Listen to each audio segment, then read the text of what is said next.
El bautismo. En los últimos años, la búsqueda de las raíces de la fe ha dado un giro sustancial a la forma de atender lo que antes eran misterios bíblicos. Pues ahora conceptos como el de Tevilá, inmersión o la doctrina de bautismos se ven con una luz nueva, la cual nos ha dado nuevas perspectivas que antes ni imaginábamos. Pero el lector que nos sigue se habrá percatado que, lejos de seguir una línea judaizante, nuestros esfuerzos humanos y lo que en su misericordia Yahweh nos ha dado, siempre se abastecen de lo que las propias Sagradas Escrituras nos dicen. Para comenzar el tratamiento del tema y que el contenido de esta enseñanza dé al lector o al oyente toda la riqueza que la Ruach HaKodesh desea brindar, sería conveniente la primera lectura del capítulo 6 llamado ¿Por qué murió Yeshua?, del libro La fe del Nazareno. Transcribiremos el mismo para que el lector pueda tenerlo a mano. De su padecimiento, de su martirio y su crucifixión, todos lo sabemos. De las distintas motivaciones que tuvieron los que lo condenaron, los que ejecutaron la sentencia, de los que lo abandonaron y los que su rostro apartaron de él también. Pero ¿por qué el Padre lo envió a morir en la estaca de ejecución? ¿Por qué fue necesario que muriera? Es una de los interrogantes que deben responderse. Para poder responder es necesario que retrocedamos unos pasos, viendo qué nos dicen en primer lugar los profetas y luego la propia Torá de Yahweh.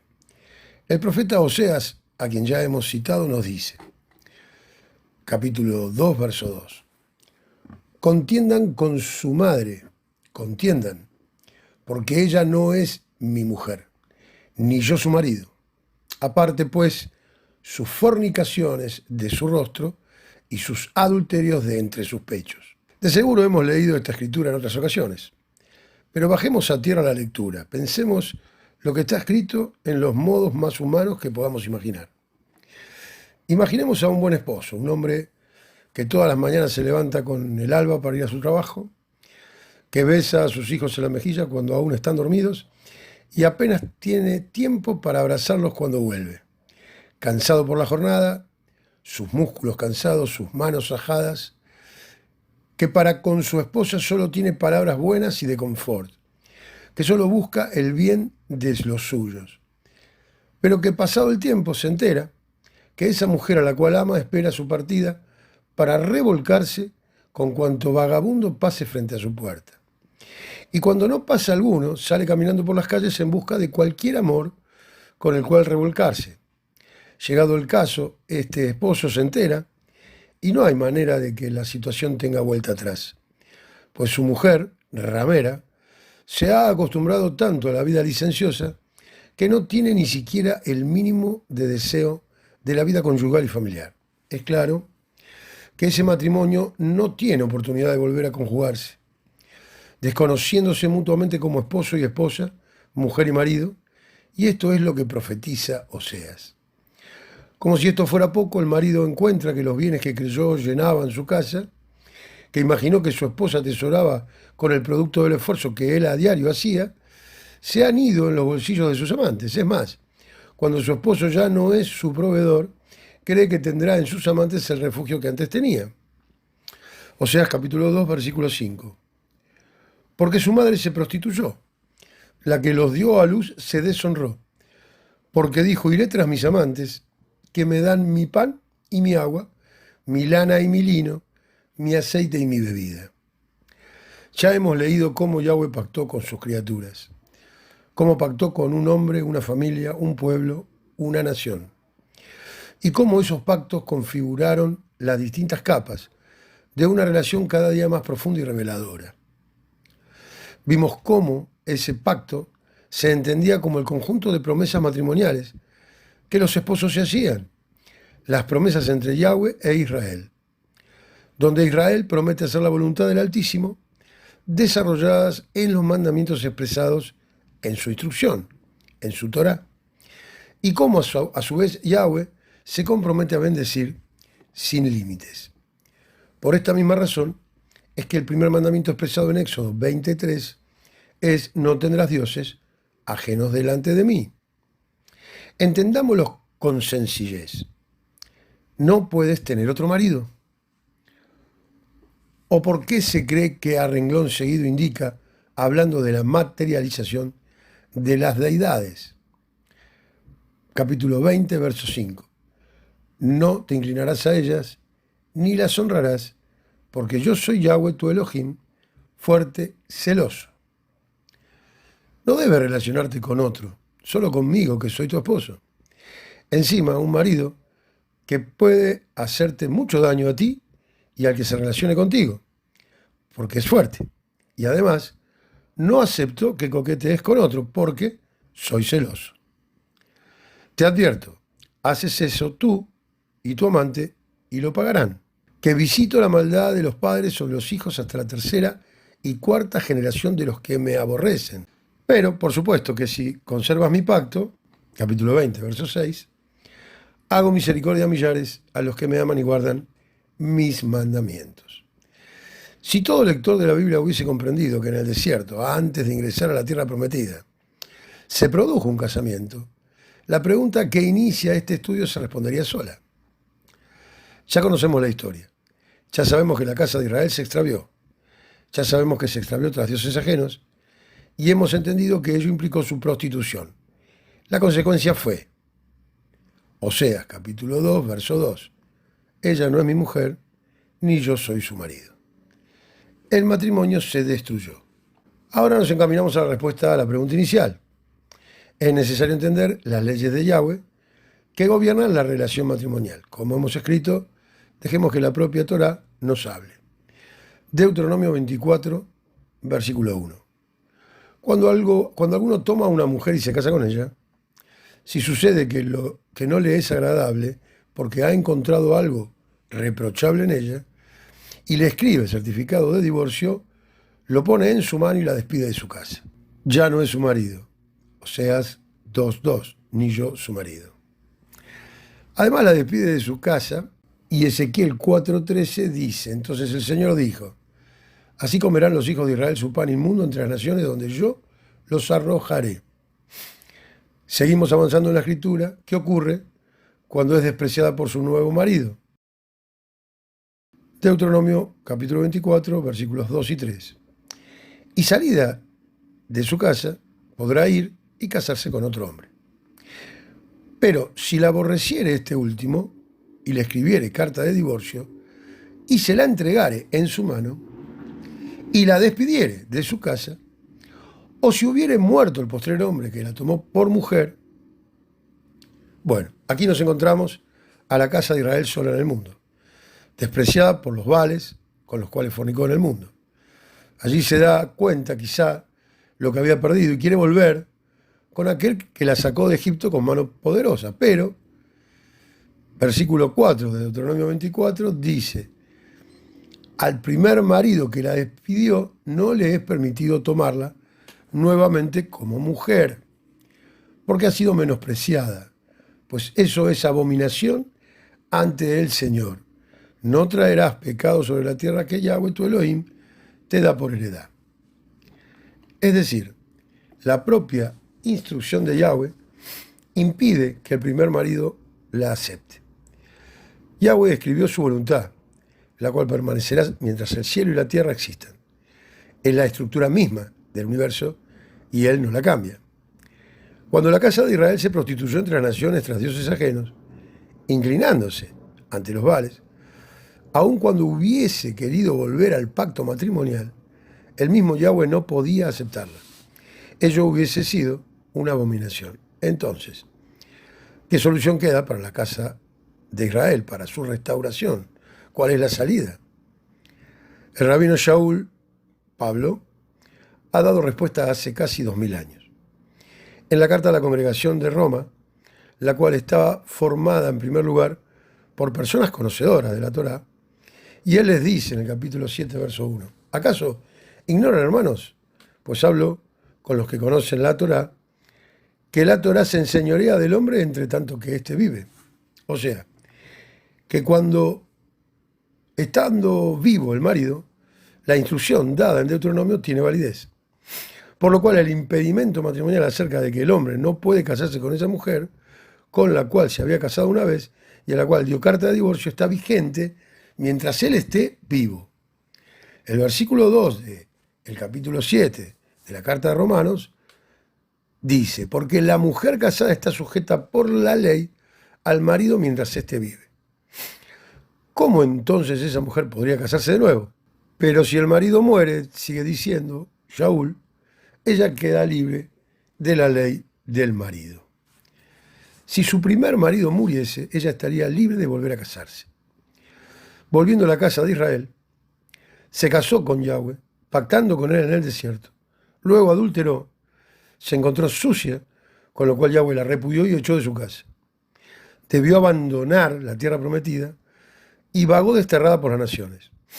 ¿Cuál era la única forma de que estuviese libre la casa de Israel para volver a casarse sin estar siendo adúltera?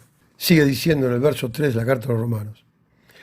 Así que, si en vida del marido se uniera otro varón, será llamada adúltera, pero si su marido muriere, es libre de esa ley, de tal manera que si se uniera a otro marido, no será adúltera.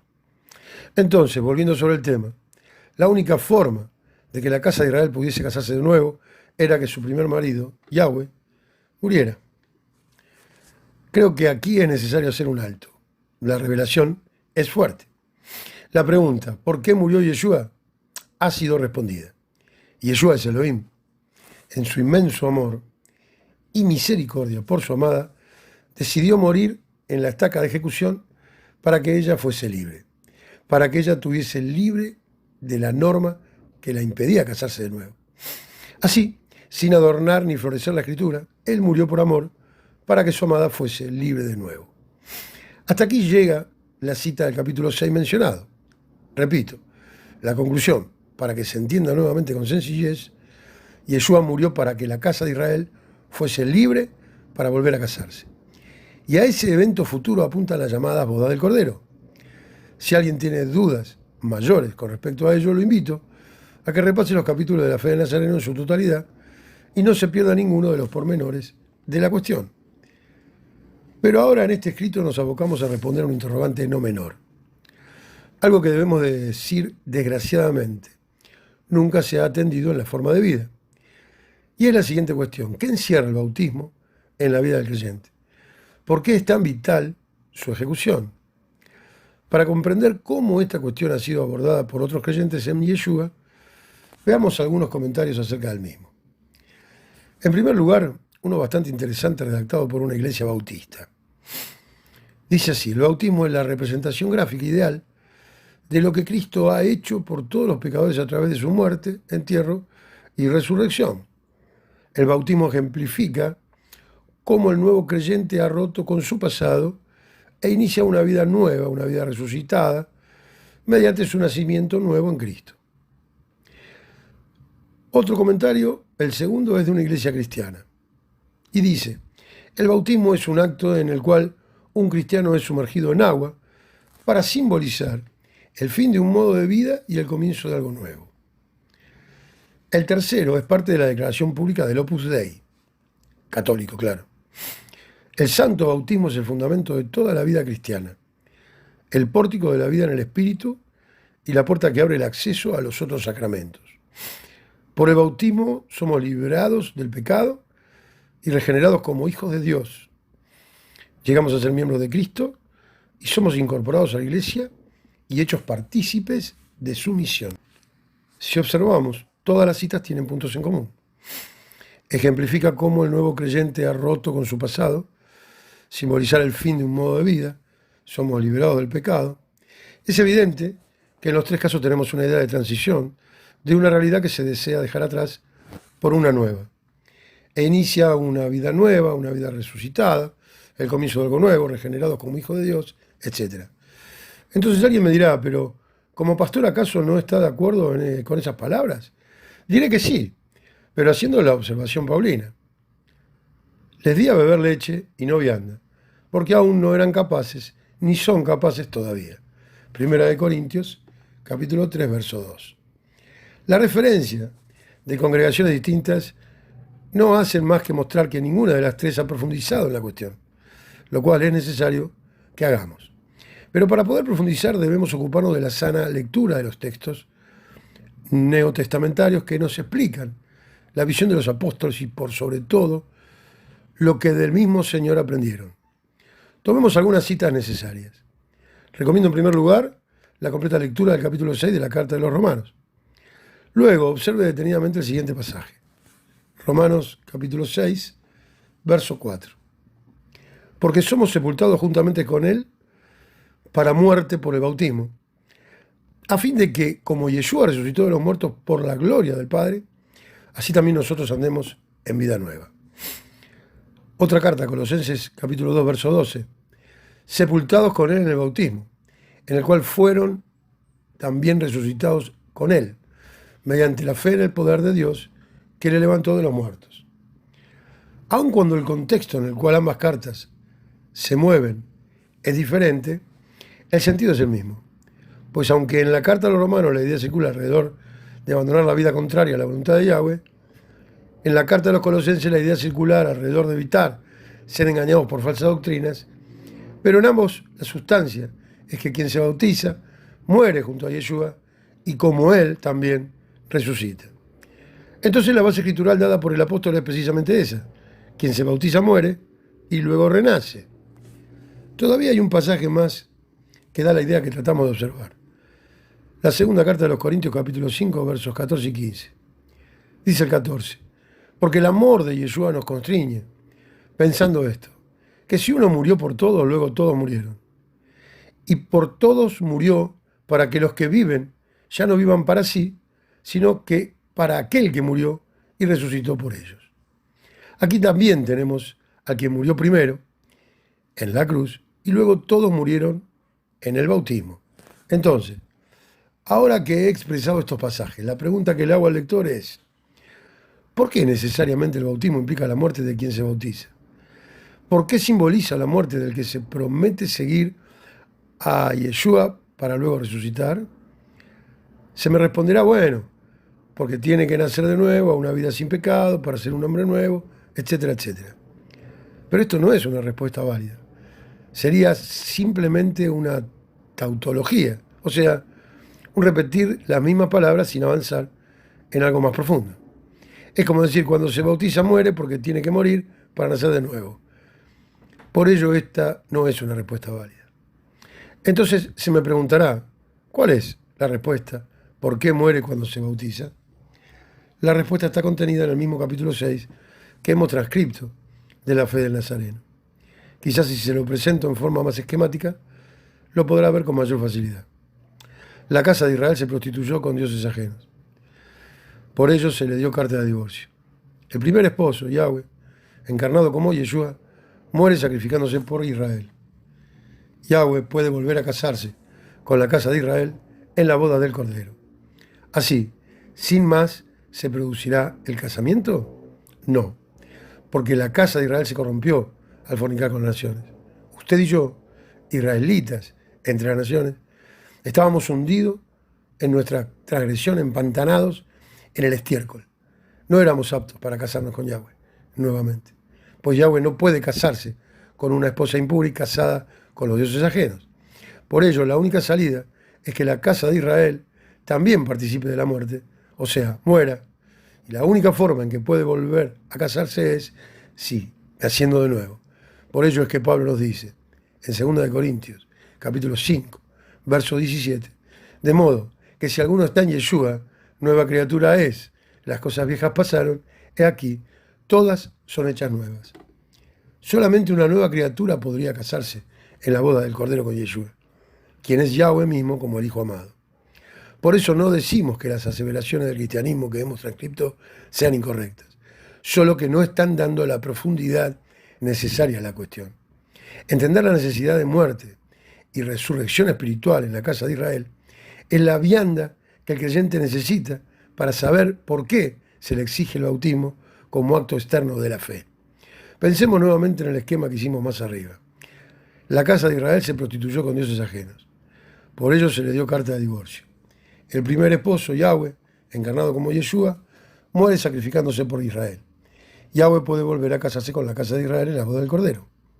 La casa de Israel, representada en todo creyente en Yeshua, muere, simbólicamente en el bautismo, en la inmersión. La casa de Israel renace a una nueva vida. Ahora, la casa de Israel comienza a estar apta para contraer matrimonio con Yahweh, en la llamada boda del Cordero. ¿Ven por qué los comentarios que transcribimos se quedan a medio camino? No eran incorrectos, pero sí eran insuficientes. Eran leche espiritual, pero nosotros estamos obligados a compartir la vianda. A partir de esto, el lector encontrará mayor claridad al leer pasajes como, por ejemplo, Efesios 5, verso 25. Maridos, amen a sus mujeres, así como Yeshua amó a la iglesia y se entregó a sí mismo por ella, para santificarla, habiéndola purificado en el lavamiento del agua por la palabra, a fin de presentársela a sí mismo, una iglesia gloriosa, que no tuviese mancha ni arruga ni cosa semejante, sino que fuese santa y sin mancha.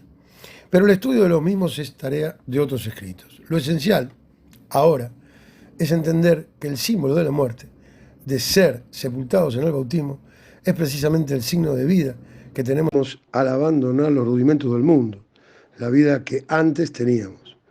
No es solamente hablar de abandonar una vida de pecado, así sin más, con palabras huecas que poco significan, sino por el contrario, saber que al momento de entregar su vida a Yeshua, el Mesías, el israelita que antes estaba perdido entre las naciones, viviendo una vida alejada de la Torá, lejos del camino que el Altísimo pensó para él, ahora se sacrifica, muere por aquel que antes murió y resucitó, muere aquello que antes era el motivo de su vida, las falsas doctrinas, la idolatría, la transgresión a la ley de Yahweh, y lo hace para renacer, para caminar conforme a la voluntad de aquel que lo escogió antes de la fundación del mundo, y encontrarse de ese modo listo y preparado para ser quien contraiga enlace en las bodas del Cordero.